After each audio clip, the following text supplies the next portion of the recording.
аудиокитоб дар Азия Плюс. қироаткунанда Субҳон Ҷалилов. Садриддин Айнӣ. Таърихи инқилоби Бухоро. Баргардонанда ва мураттиб Раҳим Ҳошим.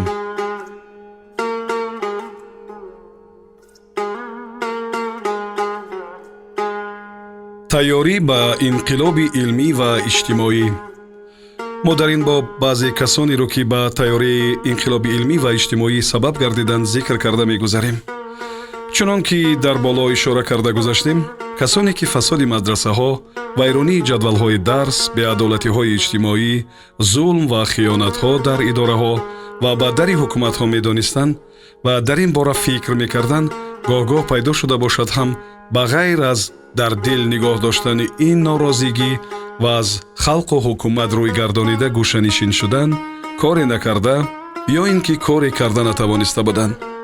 то охири даври салтанати Амир Музаффар ҳол ба ҳамин минвол буд. ана дар ҳамин вақтҳо аз уфуқи тираи Бухоро чун ситораи саҳаргоҳӣ ки дар поёни шабҳои тор дурахшону тобон зоҳир мешавад, ситорае дурахшид. ин ситора Аҳмад Махдуми муҳандиси дониш буд ки ба Аҳмади Калла шӯҳрат дошт. Аҳмад Махдум дар мадрасаҳои Бухоро таҳсил карда бошад ҳам, бо талаби ишқе ки ба илм дошт, бо дарсҳои расмӣ қонеъ нашуда, илмҳоеро аз қабили нуҷум, ҳаят, ҳандаса ва ҳисоб бо ташаббуси шахсии худ ва мутахассисонаш омӯхта, ба туфайли заковат ва истеъдодаш дар ҳар як аз ин илмҳо тахассус пайдо карда буд.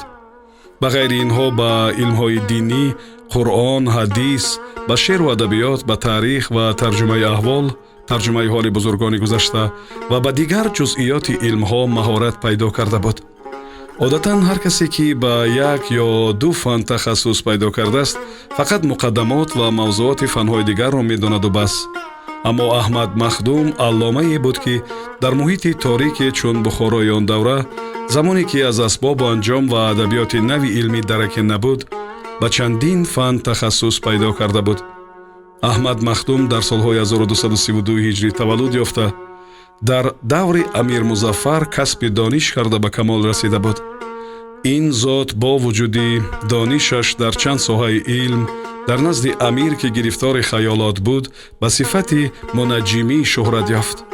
амир ӯро чун мунаҷҷим ҳурмат мекард, ҳар вақт чӣ гунагии толеи худро аз ӯ пурсон мешуд.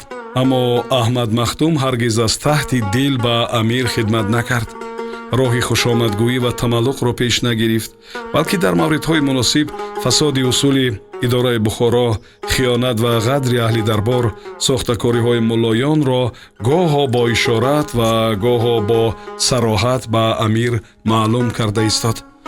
Аҳмад Махдум бо ин қонеъ нашуда, ҳамеша ба атрофи худ якчанд уламо ва талабагони мустаидро ҷамъ карда, аз фасоди замона гап мекушод. бо роҳи шӯхӣ ва ханда ба кушодани фикри онон мекӯшид. Аҳмад Махдум фозил ва олими дараҷаи аввал бошад ҳам, дарсгӯӣ накарда аз дарсҳои расмӣ шогирд қабул нанамуд ва ба эътирозкунандагон дар ин бора фасод, вайронии мадрасаҳо ва дарсҳои расмиро фаҳмонда истод. Аҳмад Махдум дар навиштани назм ва насри сода хеле моҳир буд.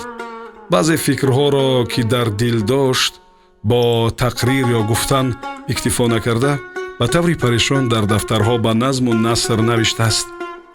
муҳимтарин ва аз ҷиҳати танқид бераҳмонатарин асари Аҳмад Махдум Наводирул Вақоеъ ном китоби ба тариқи роман навиштаи ӯст.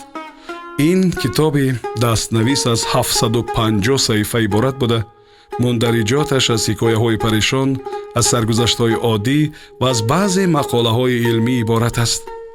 мақсади асосӣ аз таълифи ин китоб кушода додани ҷиҳатҳои вайрони ҳаёти Бухоро ва нишон додани роҳи ислоҳи онҳо буда, ки муаллиф ба ин мақсад пурра муваффақ шудааст. ӯ аз аҳволи уламо, ҷадвали дарсҳо, тарзи идораи амир, аҳволи қозӣ ва раисҳо сар карда, то муносибатҳои оилавӣ, ҷанҷоли арӯсу модаршӯйро танқид кардааст.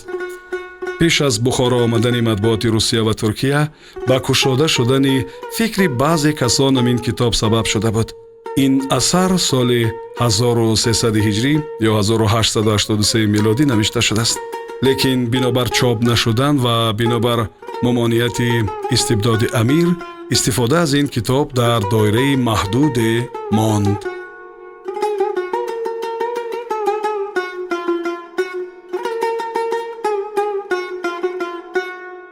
сомиёни азиз, шумо пораеро аз китоби таърихи инқилоби бухорои устод Садриддин Найнӣ шунидед. идома дар гуфтори дигар садо медиҳад.